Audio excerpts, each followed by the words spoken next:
Assalamualaikum warahmatullahi wabarakatuh. Hello guys, welcome back to my YouTube channel. So this time, I want to explain about historical of Lawang Sewu and Taman Sari. Before going to the topic, let me introduce myself.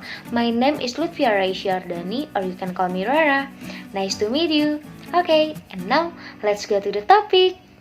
First, Lawang Sewu. Lawang Sewu in Indonesia means thousand doors.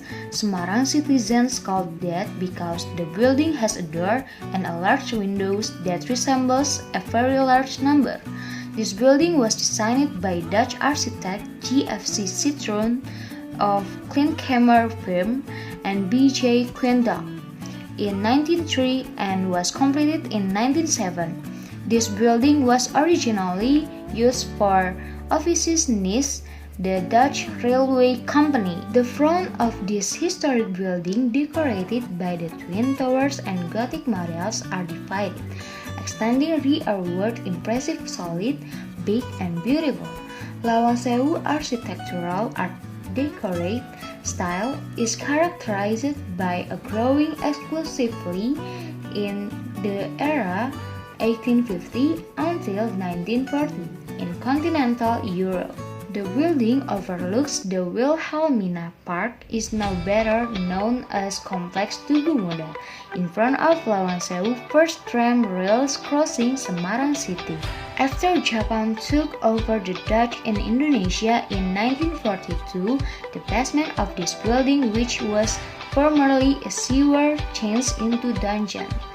The house is also a silent witness to a fierce battle between the people of Indonesia to the Japanese army, known as the Battle of 5 Days in Semarang. To commemorate the historic event, a few years later, the government built an inscription in the courtyard Wilhelmina Park is known as Monumen Muda.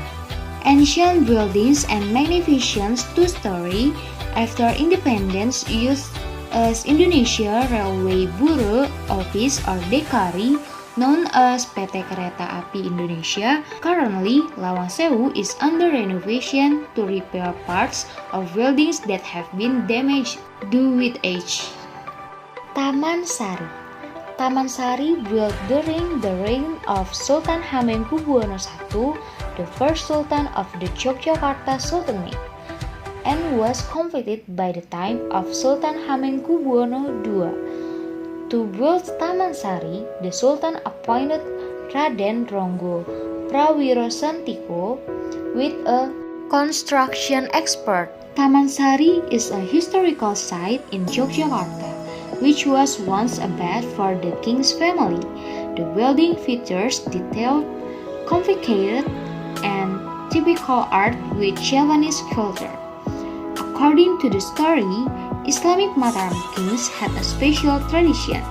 They always bathed in the pond every particular month. Each bath ritual, they were always accompanied by a string of gamelan musical instruments that was heard from a number of small buildings located at the right and left baths. The construction of this Taman Sari has two main doorways. The first facing westward called Gapuro Agung, and the second facing eastward called Gapuro Panggung. Nowadays, the entrance for the visitors is through the eastern doorways called Gapuro Panggung. Entering the entrance, visitors firstly meet the bathing pond, which was allowed only for Sultan and his family. When seeing the construction, visitors can recognize the architectural elements of the building, which contains of some combination architecture styles of Hindu, Buddhist, Japanese, Islam, China, Portuguese, and Europe style.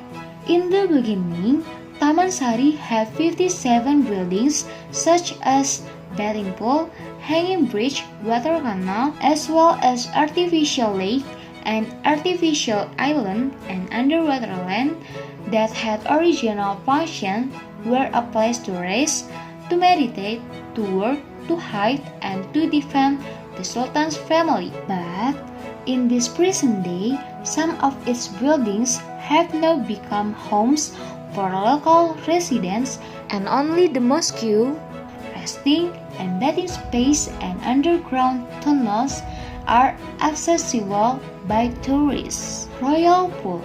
This area is divided into 3 parts. First, called Umbul Kawitan, pond for sultans, daughters, and sons. Second, Umbul Pamunjar, pond for sultans' consorts. And last, Umbul Panguras, pond for sultan.